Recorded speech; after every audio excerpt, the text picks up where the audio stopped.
What's good, guys? I'm gonna apologize in advance if the lighting gets bad at times. Like, it's really hot for some reason in this London. Let me hide my tracksuits before y'all think I'm a shopaholic. We are in the car. I got my Starbucks right here.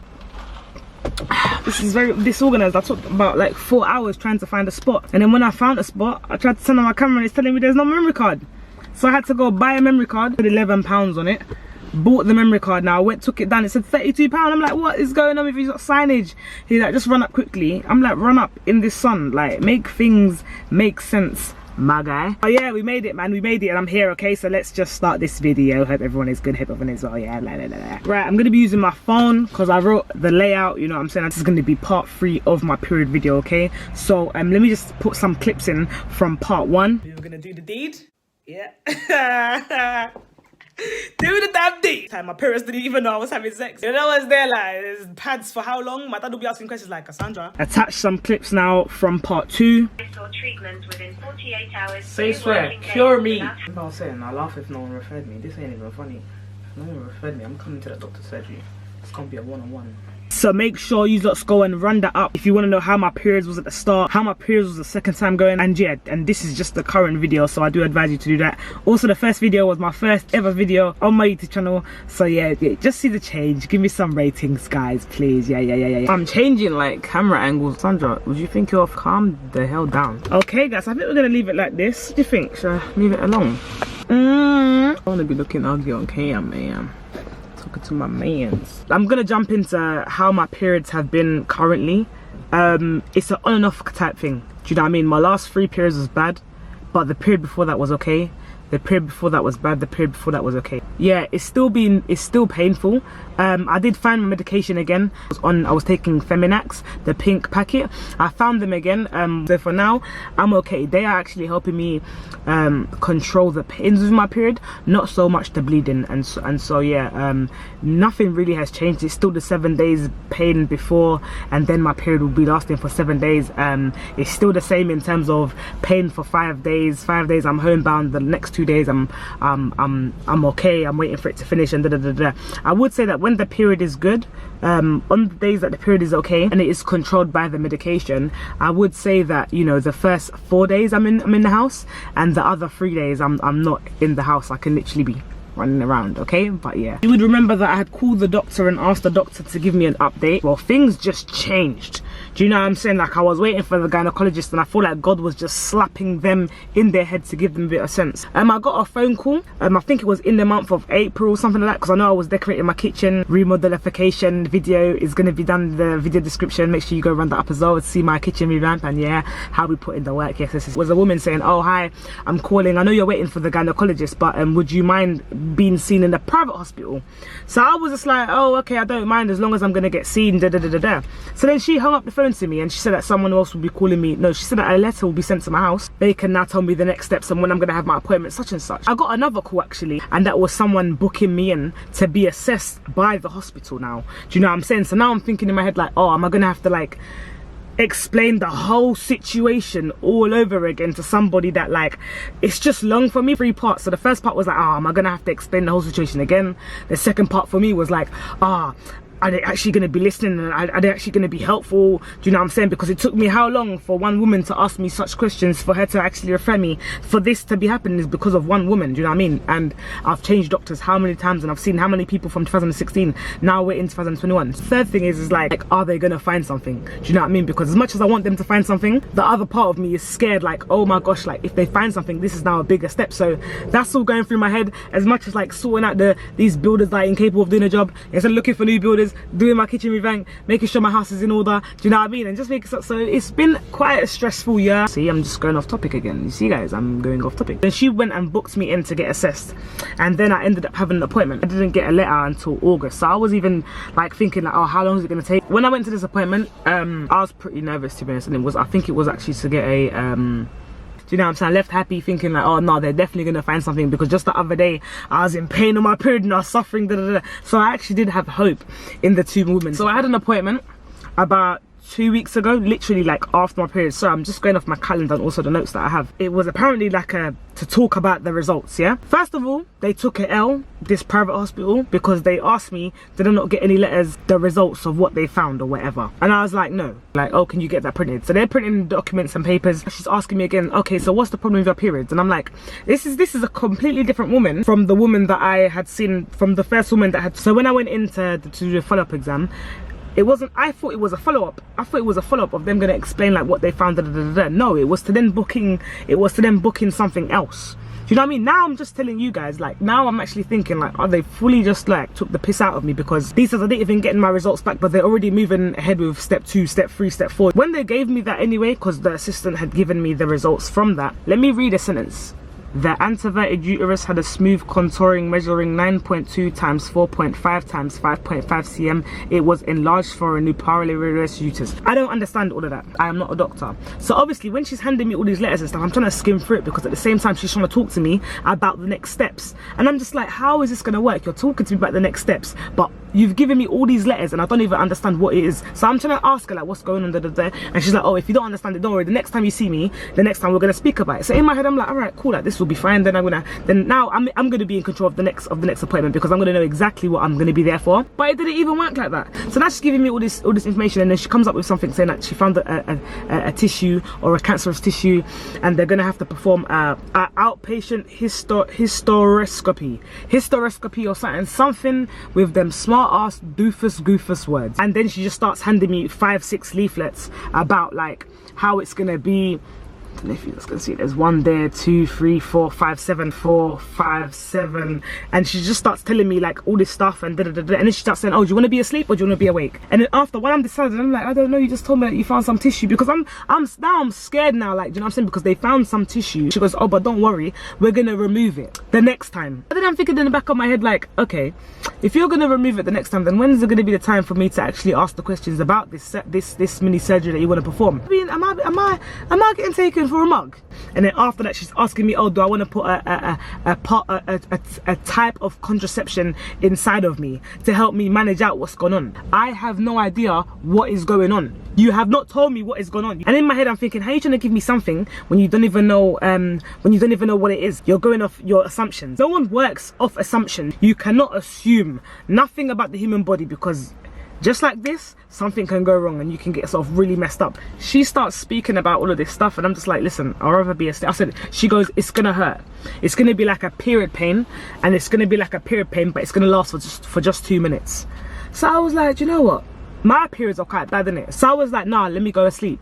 So then after she's like, oh, you want to go to sleep? If you want to go to sleep, then you're going to have to go home. I'm going to have to send you out another leaflet to get reassessed for you to be going to sleep. And that all sounded so complicated. So I was like, okay, do you know what? I won't go to sleep. I'll be awake. I said, it's 2 minutes of pain. Do you know what? I'm sure I can take it. So she hands me all these leaflets and whatever. And I'm walking to my car and I'm sitting in my car and I'm just like, what happened?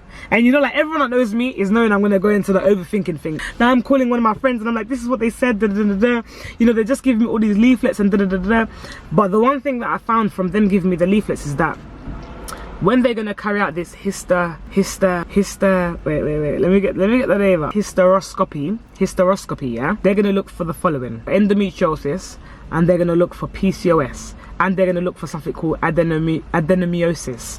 I'm not sure what that stuff is, to be honest with you. I've had such a busy past few weeks that I haven't even had the time to even Google what these things are. I know what PCOS is, I know what endometriosis is, but I'm not sure what adenomyosis even means, you know what I'm saying? And I've not had the time to even like contact someone that is of the medical team. Fast forward now to the surgery, right? You can eat and drink prior, you can eat and drink after. You'll be having a bit of period pains, but it all depends on how your body reacts to it, and it won't be that harsh. I'm gonna read the leaflets a day before surgery, innit? Because that's just where I am. I'm not that type of person that likes to read stuff and then I'm worrying up until the certain date. To me, I'm just killing myself, innit? So I'm just thinking to myself, okay, cool, like I'll read it a day before surgery. I didn't even get the time to read it a day before surgery because my house is in such a construction site right now, and I have no idea as to why. But I've got in for the surgery now, and I am worried. Like I sit down and I'm sitting there and I'm looking left, I'm looking right. They're saying like, look at my name's Cassandra. They could be saying Michael. I'm just like, you know what I'm saying? Like I'm all types of scared because I'm thinking, once they call my name, it's a wrap. 12:40, someone comes up to me and it's like, hi Cassandra, are you Cassandra? I said, yeah. It's like, your urine sample? And she's all looking at my hands. There's nothing on my hands. She's all looking at my hands and I'm like, yeah, She's like, yeah, you're meant to take a urine sample, you know. I said, it doesn't say that in the leaflet, you know. 1 second. And then she goes to the reception and is like, oh, why didn't you tell Cassandra that she has to take a urine sample? So now they're giving me a urine sample. I am totally nervous. So there's no way urine is gonna come out of me, boy. Came back to me and said, let's go in for this surgery. I went in for the surgery and they took a urine test to see if I was pregnant. So if you're pregnant, there's no way you could have this surgery. I'm just sitting and they're like, come in, it's all right.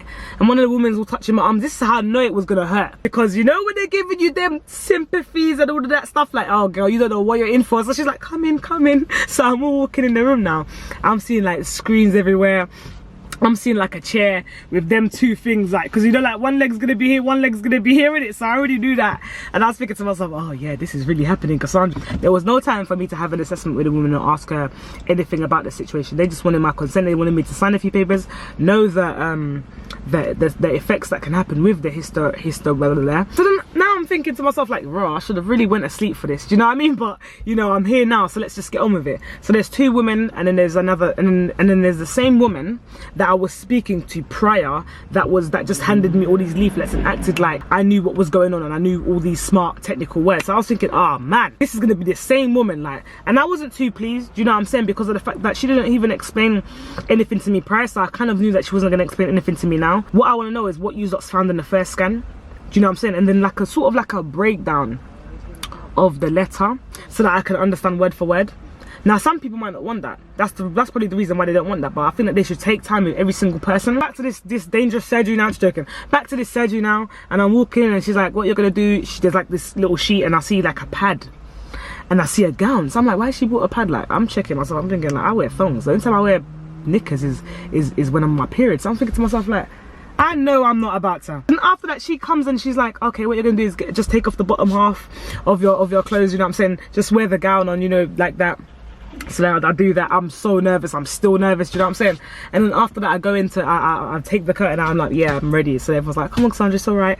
So then they wanted me to scoot down, like, remember, picture sitting on a chair, and they want you to scoot all the way down, and they want you to spread like both legs and put them up on these things. So I'm like, all right, cool. Then I don't know who's grown enough to have had a smear test, but it's that same tube thing type of instrument that they put up in you. So they put that up in me at the start, and I was like, oh, this is lovely, this is all right, like, this is not that bad. I don't know what she was talking about, period pain. I'm not in no period pain. I see her hold one long metal rod, and I was like because as she's holding this metal rod, you got one of the women's there touching my arm. Yeah, look, do you want to look at your womb? Do you want to look at your something inside it? I'm even traumatized that I don't even remember the word. Either it was womb or uterus, one of them things she wanted me to look at. So she's trying to distract me now, do you know what I'm saying, while this woman's got this metal rod. So now I feel another woman, the other woman, holding my hand, and I'm like, yeah.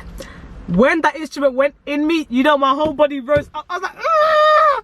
I never screamed so and I've never been comforted in my 29 years of living by strangers before. Oh, it's okay, Cassandra, you're doing so well. I was like, when's it gonna stop? When I tell you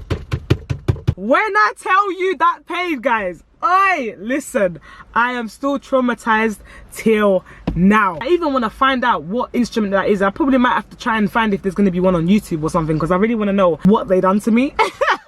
As much as I was there, I wasn't there, because I swear one thing just made me dizzy. Like, I thought to collapse. I couldn't believe it. Like 2 minutes actually lasted for like an hour in my head. Do you know that was there? What she said prior was that she was going to remove the tissue and then take a sample. So I'm not sure if that's what they done this time, because I was moving, I was screaming, I was like, no, I can't take anymore. You just see one tear holding down. You just have the woman holding my hand and patting me, rubbing me. You have the other woman, come on Cassandra, you're gonna be alright. And then you have this biatch that's with this metal rod, and she's just there like tangling it and seeing. And listen, look, I'm sweating just thinking about it. I couldn't believe it. This is when things started to get a bit technical. After it now, the same woman that gave me all these letters and these leaflets, you know what I'm saying, started speaking. She just started speaking so fast, and she's like, oh, you're so brave, Cassandra. But she started speaking about all these results that are 6 weeks, yeah, don't worry, in 6 weeks, and I'm thinking to myself, what do you know what I'm saying? That's the only reason why I don't really like the woman. Do you know what I'm saying? I can't say that I don't like her, but I don't like the way she works with me in this situation. Do you know what I'm saying? Having seen me even 2 times, and she was even confused at the start of it. She's like, yeah, I spoke to her on the phone. I was like, you didn't speak to me on the phone. I came in and you handed me all these leaflets. Do you know what I'm saying? And that's my tone. home because I'm thinking like, how dare you even get it confused at a time like this? And this is what they don't tell you in the leaflets about this hysterectomy. Before surgery, you're gonna need to do urine sample. After surgery now, they don't tell you that you're gonna be dizzy, the cramps are gonna be excruciating, and you're gonna be bleeding for 4 to 5 days after. My cramps are quite bad, like I'm taking medication right now as we speak. They said that you could drive home and you'll be alright, Boy, after the surgery and I finally got up or whatever, I looked at the woman and I was like, she's like, oh, there's a pad there, you're gonna be bleeding. And I said, I wear thongs though, so how am I gonna put a big maternity pad on a thong? I'm leaving now. And I just felt a bit dizzy, like I felt a bit dizzy and I felt a bit weak. I'm like, yeah, I'll be alright, because by this time, like my friend has come a bit late, so obviously he wasn't able to take one car. We've now got both our cars here. Do you know what I'm saying? So now I'm like, yeah, I'll be alright. So then after that, she's calling me, checking if I'm okay, Something just came over me. It was like a disgusting cramp, and it was the worst cramp I felt ever. That cramp hit me, and I automatically felt dizzy. Like I was driving and I was trying to like pay attention, and I'm just going in and out, like my body shaking and everything. I didn't even know how to act. So I was trying to like, I tried to call her, but instead I was trying to FaceTime her, but it wasn't going through. So then after I was trying to call her, and I was like, yeah, I just feel really dizzy. And she's like, send me your location. And I'm just trying to figure out like, oh wait, yeah, I gotta send her my location, but how am I sending my location? Because right now I'm not even in the right mind. Luckily, she was literally just in front of me. She parked up, so I literally just swerved over and I was there, and I stopped the car and I put the car in park, and I'm just sitting there and I'm like, oh my gosh, and I'm just here rocking back and forth, and I'm like, oh my days, like what's gone on? My friend believes it because I didn't eat before surgery, this is why I felt so weak. Do you know what I'm saying? But I just think that the cramps, because I already suffer from severe cramps, maybe the food and drink could have helped, but before surgery, I am nervous. There's no way I'm going to be sitting here eating all happily. That's something that I would advise people. Do you know what I'm saying? Wear knickers if you're going to get one of these mini surgeries done. And please do not drive. Do you know what I'm saying? Because I was going to sleep. If I had went on my own, and I would have parked up and slept and woke up in my own time. But I was literally just wanted to be home because I wanted to just take painkillers. Do you know what I'm saying? And they do say that prior you can take painkillers. But I always try and assess the situation, because if it wasn't that bad, then I wouldn't have needed to take the painkillers. So I was just trying to assess it and see, am I really gonna need to take the painkillers or not? That's just how it went for me, man. Just to close up, last time I did mention, I think it's PMS or endometriosis, but right now I'm not so sure. I have to fully go along with whatever they find and see exactly what I have, and that's why I want a breakdown of what's been found, what's been written in the letters and stuff like that, so that I know exactly how to take on what's next. You know what I'm saying? Before, I was going off my symptoms, so I was bringing my symptoms to them. Now they performed the surgery and they performed whatever else they needed to perform. It's now on them. And if she's not been that much of a help, I'm going to probably have to call the hospital and ask someone else to explain this stuff to me, because I do think I have the right to. If not, worst comes to worst and no one wants to explain it to me, I think I'm probably gonna have to go to a private hospital and ask them to break down what's been found in the letters. Might have to pay them to carry out their own check. That surgery, if I have to go under that surgery again, I'll be sleep because I am not going through that pain again. I'll probably give you lots an update in the next 6 weeks, or when I find enough information to give you lots an update with. Do you know what I'm saying? So yeah. Clap for me, man. I was a soldier. Clap for me. That is gonna be, that is gonna be the end of the video. Say bye. Please share with those who have similar stories. You know what I'm saying? I always try and find other people that's going through the same situation. You know what I'm saying? A lot of users have been really helpful so far, so I can say nothing but thank you to a lot of women who are going through similar situations where they found their diagnosis. And I only wish that I was able to come in here. I do want to give a big shout out to a few girls that I was calling prior to the surgery and asking them about them putting this contraception in me, in the back of my head, because I wasn't thinking straight and I just wanted to hear other women's perspective. I was thinking, oh, like I kind of knew that I wasn't gonna let them put that in me, only because I've had a bad experience with the pill and the implant. Even the boys in my life that are there for me, do you know what I'm saying? And I love you guys, man. I literally do love you guys. You lots have been really helpful, do you know what I'm saying, in many different ways that you don't even know. So yeah, but that's the period update part 3, and stay tuned for part 4. Yeah, peace.